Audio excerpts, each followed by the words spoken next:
In the day's other news, President Trump vowed to sign an executive order against tearing down statues of Confederate leaders and others. He cited a federal law that punishes vandalism of monuments to military leaders up by 10 years in prison. We are looking at long-term jail sentences for these vandals and these hoodlums and these anarchists and agitators, and call them whatever you want. I will have an executive order very shortly, and all it's really going to do is reinforce what's already there, but in a more uniform way. We'll take a closer look at this debate later in the program. The president spent much of the day in Arizona touring the southern border wall before holding a rally in Phoenix. His visit came as more than 200 miles of wall have been built. That is less than half the total Mr. Trump had promised to build by year's end. Mourners gathered in Atlanta today for the funeral of Rayshard Brooks.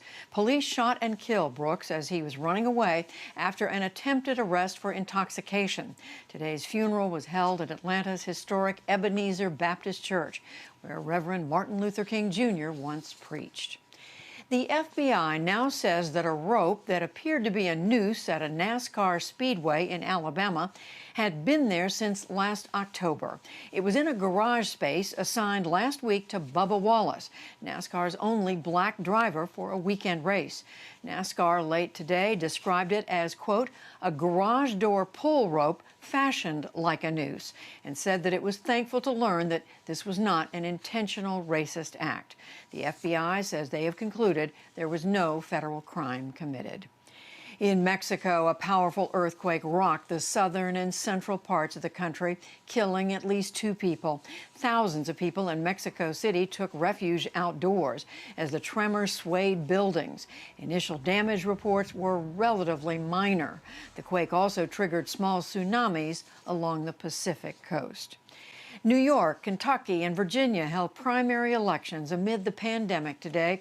In Kentucky, Democrats chose a U.S. Senate nominee to face Republican Majority Leader Mitch McConnell. The convention center in Louisville served as a single, giant polling place for more than 500 precincts. Thousands of voters flowed through with relative ease. This process was very smooth, very simple. Very easy process. People walked you through. Everybody was there. I love it. People need to understand the new norm and go with the program. There's nothing wrong with this process, mail in or coming out to the one location. Some other voters complained that the single site was too far from where they live. Officials also faced an outpouring of mail-in ballots. And on Wall Street today, the Dow Jones Industrial Average gained 131 points to close at 26,156. The Nasdaq rose nearly 75 points, and the S&P 500 added 13. Still to come on the NewsHour, we discuss the pandemic, protests, and more with supporters of the president at his latest rally. Questions remain about public statues and monuments across the country. COVID-19 compounds already dire circumstances in war-torn Yemen, and much more.